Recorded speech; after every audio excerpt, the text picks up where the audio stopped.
Merci Damien pour cette belle introduction et je veux remercier de ma part les organisateurs de ce congrès, surtout mes amis M. Chabraoui, M. Twim et M. Gadira. En fait, vraiment, c'est un congrès innovant et les thèmes sont d'actualité. Bon, je veux commencer ma présentation.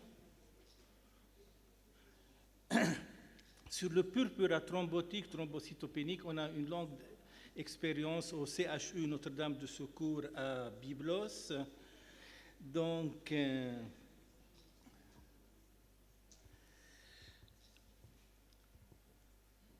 le PTT, en fait, la description initiale a été faite par M. Moscovitch chez une jeune fille de 16 ans qui a de la fièvre, une anémie, un syndrome hémorragique, une insuffisance rénale et une défaillance d'organes. Et puis décès au bout de 2 semaines. À l'autopsie, on a trouvé des thrombies au niveau des capillaires, des artérioles dans la majorité de ces organes. Donc, le microangiopathie thrombotique, actuellement, c'est le groupe de microangiopathie thrombotique qu'on appelle, comprend le PTT, le CHU et d'autres entités. Donc, le PTT, le CHU et d'autres entités. On va retrouver une anémie hémolytique mécanique. L'hémoglobine est moins que 13 à 12%, toujours moins. On trouve sur le frottis sanguin des schizocytes. On trouve une thrombopénie périphérique aussi. Donc le taux de plaquettes est moins 150 et une défaillance d'organes de sévérité variable. Le PTT peut être héréditaire, résulte d'une mutation de 2 allèles du gène d'Adams-13, ou il peut être acquis. La forme héréditaire, le facteur d'Adams-13 est effondré moins que 10%, mais on ne trouve pas des anticorps anti-Adams-13. Tandis que dans le PTT acquis, on trouve des anticorps élevés et l'activité d'Adams-13 est effondrée. Le CHU peut être associé à une gastroentérite, à Escherichia coli, chigatoxine, ou il peut être atypique, associé à des mutations dans les 3 protéines régulatrices de la voie inter du complément. Donc, les MAT en général peuvent être regroupés suivant ce schéma. On a le PTT d'un côté et les CHU de l'autre côté. On a pratiquement les mêmes symptômes. Je ne veux pas les énumérer, sauf que dans le PTT, l'atteinte neurologique est prévalente. Dans le CHU, c'est l'insuffisance rénale qui est prévalente. Donc, notre sujet est le PTT. Un mot sur la physiopathologie du PTT. Il s'agit d'une métalloprotéase qu'on appelle Adams-13, qui est synthétisée par des cellules endothéliales responsables du clivage du facteur de Van Willebrand de haut poids moléculaire. Donc, de haut poids moléculaire en multimère de bas poids moléculaire. Qu'est-ce qui se passe en cas de PTT? Donc, en cas de déficit dans le facteur d'Adams-13, il y a accumulation de multimères de haut poids moléculaire, comme on voit ici dans ce schéma, responsable de la formation d'agrégats plaquettaires et de microthrombie systémiques.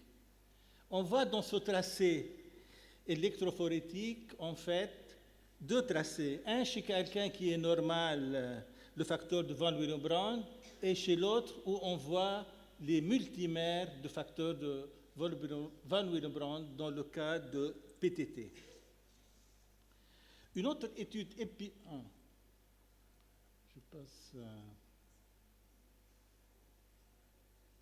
Une autre étude épidémiologique, elle va montrer que chez 772 patients, on trouve la forme idiopathique à un pourcentage de 49% et l'autre forme, en fait, non idiopathique à 51%. Dans ces formes-là, on trouve pas mal de pathologies, par exemple des infections, cancers, grossesse, HIV, transplantation, des médicaments qui peuvent causer tous cette microangiopathie thrombotique. À propos de la sémiologie, comme déjà dit, le PTT et le CHU ont beaucoup de points communs, des caractéristiques communes. La fièvre, la chute d'hémoglobine et l'élévation de LDH est commun à tout pour le PTT et le CHU. Mais on trouve dans le PTT une chute beaucoup plus sévère dans le taux de plaquettes et dans le CHU, on trouve une créatinine beaucoup plus élevée. Donc, le pronostic sévère, d'après des publications, s'est avéré si on prend un paramètre, la créatinine, et l'autre paramètre, le taux de plaquettes, qui est moins que 30 000. 30 000, ce sont deux facteurs prédictifs de la sévérité d'Adams 13. Donc,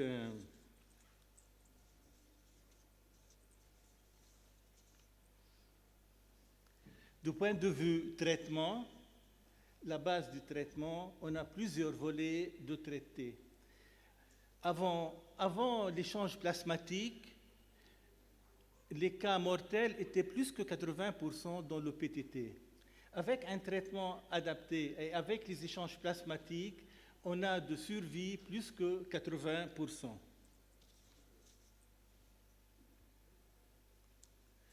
Donc, quels sont les axes de traitement? Donc, il faut commencer le plus rapidement possible des échanges plasmatiques, restaurer le niveau d'Adams 13, saturer les anticorps anti-Adams 13 et cliver les hauts multimères de facteurs de von Willebrand. Il y a aussi des inhibiteurs de l'agrégation plaquettaire, mais surtout maintenant, avec l'immunomodulation, on cible les lymphocytes par le rituximab, on peut cibler les lymphocytes par le cyclosporine. Donc le rôle de rituximab, c'est provoquer une apoptose cellulaire et une cytotoxicité cellulaire dépendant du complément, aussi un effet cytotoxique anticorps dépendant. Donc, quel pronostic, quel traitement avec nos connaissances actuelles en 2018? En urgence, donc, il faut faire des échanges plasmatiques journaliers associés aux stéroïdes et ajouter au besoin du rituximab jusqu'à la rémission. Ici, le taux de survie est plus que 80%,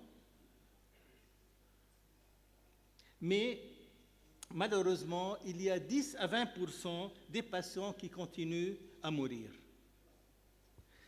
On a 40% de rechutes, mais qui sont prévenus par le rituximab et avec un meilleur suivi des patients.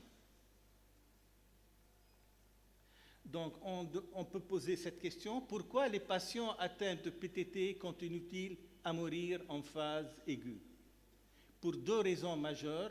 Maintenant, on sait comment gérer ces patients, comment manager ces patients à la phase aiguë et comment les prévenir des rechutes, mais toujours, il y a un retard dans le diagnostic. Donc, délai de diagnostic et d'instauration d'un traitement adéquat. Il a des conséquences lourdes. Notre but, c'est sensibiliser plus les cliniciens pour un diagnostic rapide.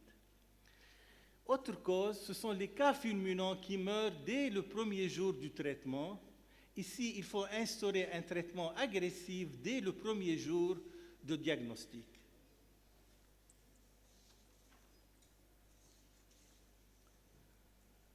Donc, on voit ici le rituximab dans les réponses suboptimales. Ça veut dire quoi suboptimal? Suboptimal, c'est quand la maladie est réfractaire au jour 5 du traitement ou quand il y a une rechute précoce, donc 15 jours après le traitement.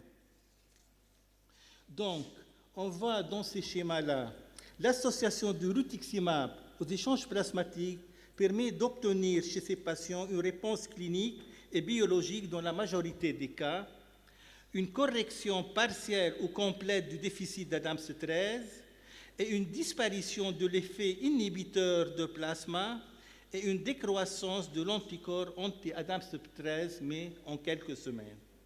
Mais malheureusement, l'effet de rituximab ne commence qu'après 12 à 13 jours. Donc toujours ici, on a un risque. Parfois, il faut savoir utiliser d'autres traitements comme le cyclosporine et faire 2 échanges plasmatiques journaliers pour ces patients-là.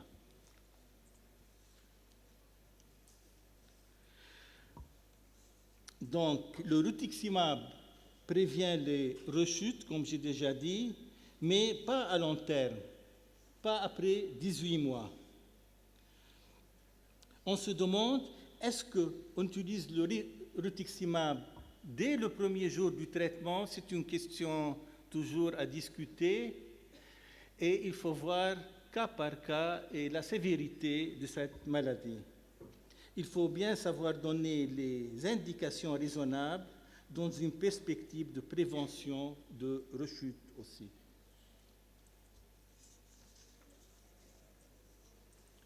Donc, les problèmes qui ne sont pas encore résolus dans le traitement, 40% des survivants ont un déficit sévère, moins que 10% dans l'Adams-13 après guérison clinique et hématologique.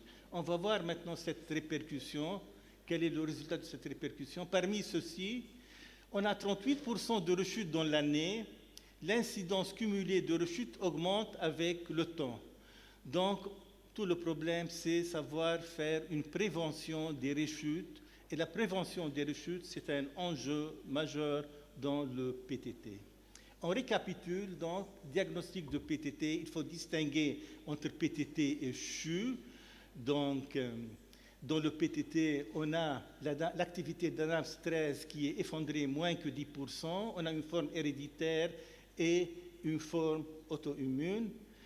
Et pour le CHU, l'Adams-13, normalement, l'activité est plus que 20%. Donc, le traitement, que faut-il faire? Surtout, commencer rapidement les échanges plasmatiques, donner du rituximab, caplacizumab, c'est une nouvelle molécule qui est maintenant en train d'être essayée en 2017. Donc, si tout ceci va rentrer dans l'ordre, normalisation des plaquettes et créatinine, après 2 jours, on peut arrêter les échanges plasmatiques. Sinon, s'il y a un problème, si les plaquettes ne montent pas après 5 jours, on a dans des cas réfractaires, donc il faut passer à 2 échanges quotidiens d'échanges plasmatiques et avec l'endoxan. Donc, je récapitule, il y a un nombre croissant de thérapies prometteuses maintenant, thérapies ciblées, des stratégies, on peut utiliser des anticorps antifacteurs von Willebrand. On a maintenant un recombinant d'Adams-13 qui donne beaucoup de bons résultats, qui diminue les multimères de facteurs de von Willebrand, qui augmente les plaquettes et qui diminue le taux de LDH en 86 heures. Donc l'association de ces traitements peut encore améliorer considérablement le pronostic de PTT. Donc les microangiopathies sont entrées dans le domaine des thérapies ciblées et puis en fait on verra dans l'avenir les résultats qui sont promettants, je crois. Donc je passe à un autre volet maintenant, les cas diagnostiqués. Nous allons présenter les cas diagnostiqués au CHU-NDS entre 1990 et 2018. Et nous avons eu des excellents aussi résultats avec l'étude de HLA. Donc, on a on a récolté les caractères clinico-biologiques et l'évolution de quelques patients intéressantes, et puis on a essayé de faire la corrélation PTT et HLA au Liban.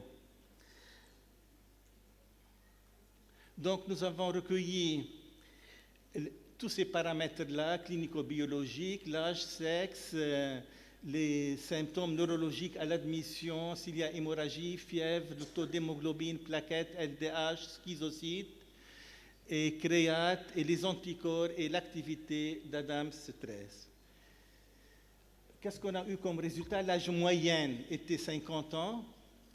8 patients, donc 67% avaient des signes neurologiques, 42% présentant des syndromes hémorragiques, la créatinine était élevée chez 25%, la moyenne d'hémoglobine était 9, la moyenne des plaquettes 32 000, LDH 2232, des schizocytes 3,3 la moyenne, mais on peut trouver des schizocytes à partir de 1,5 et c'est considéré comme positif.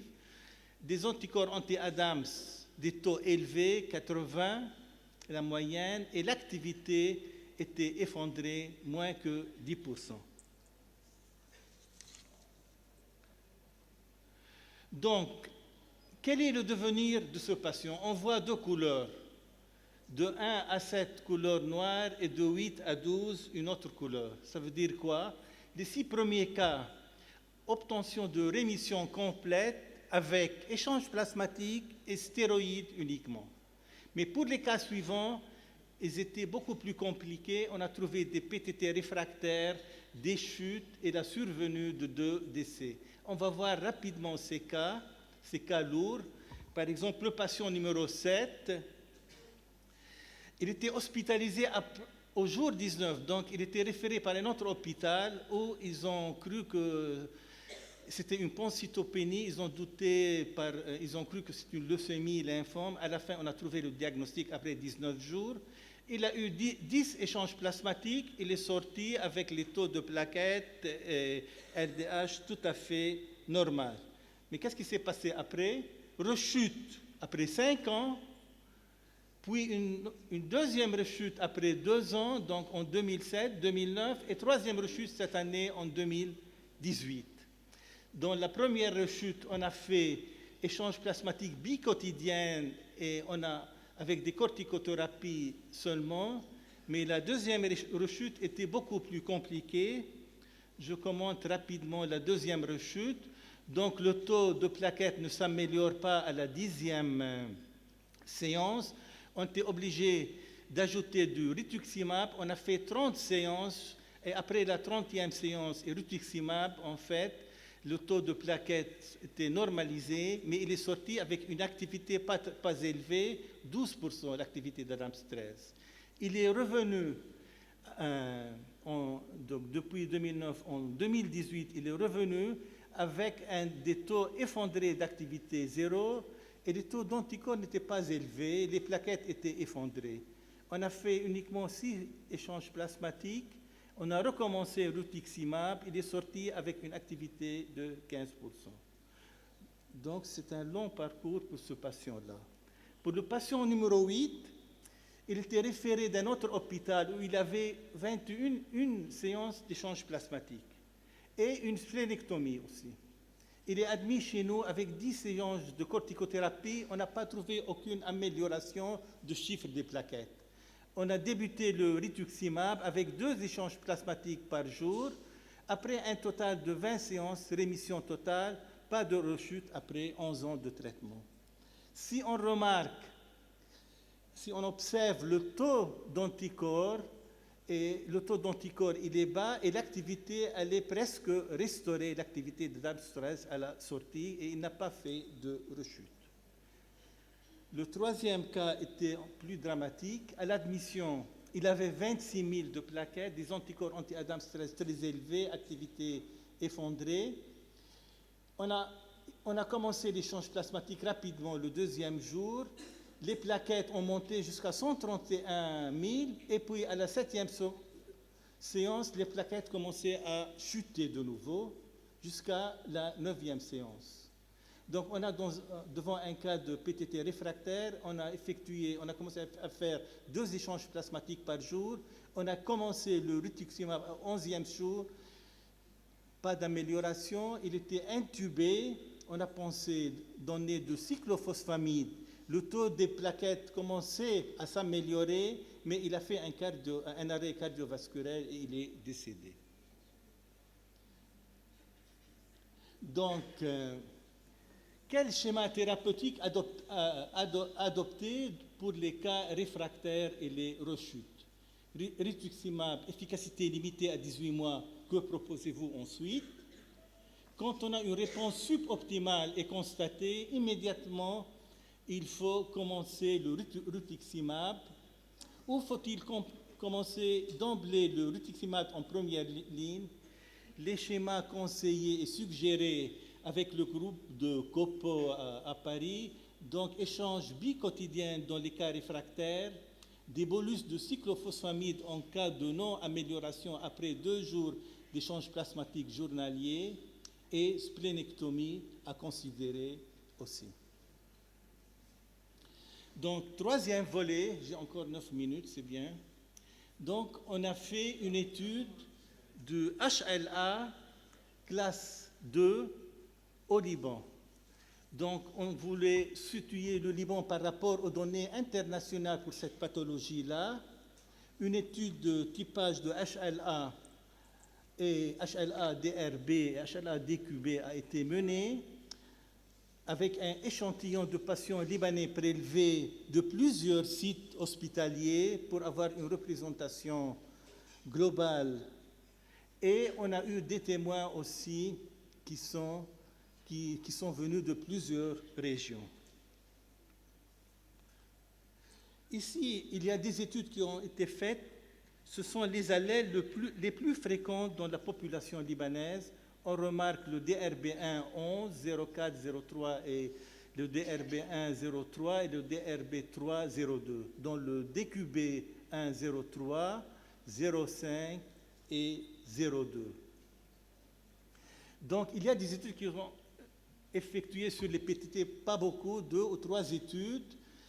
Sur 61 patients, une étude a été faite. On a trouvé le HLA-DRB1 11 comme un facteur de susceptibilité.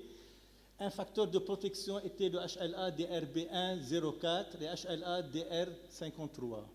Une autre étude européenne aussi, ils ont trouvé la même chose, HLA-DRB1 11 et HLA-DQB1 03 et HLA-DRB3. Puis une 3e étude en 2011, ils ont confirmé les résultats précédents. Donc, qu'est-ce qu'on a fait à l'hôpital? On a ramené des PTT représentant tous les hôpitaux du Liban, des critères d'inclusion, je ne veux pas rentrer dans les détails, et puis des témoins. Donc, qu'est-ce qu'on a fait? On a fait des extractions de l'ADN à partir du son total, amplification des allèles par PCR, hybridation des séquences, et puis comparaison des fréquences de ces allèles. Je ne vais pas aller dans les détails techniques. Et qu'est-ce qu'on trouve à la fin? On a trouvé pour le DQB102 qu'il y a une fréquence statistiquement significative dans notre population. Pour le DR53 aussi, une fréquence statistiquement significative. Pour le DRB11 qui est retrouvé dans les autres publications, on n'a pas trouvé une différence significative. Pourquoi? Même on a eu beaucoup de PTT, on a eu 12 de 18 cas qui étaient positifs, mais quand dans la population normale, on a eu beaucoup de cas qui portaient en fait les mêmes allèles. Et dans la population libanaise, malheureusement, cet allèle se trouve dans des taux très élevés. Une nouveauté, on a trouvé le DRB1 14.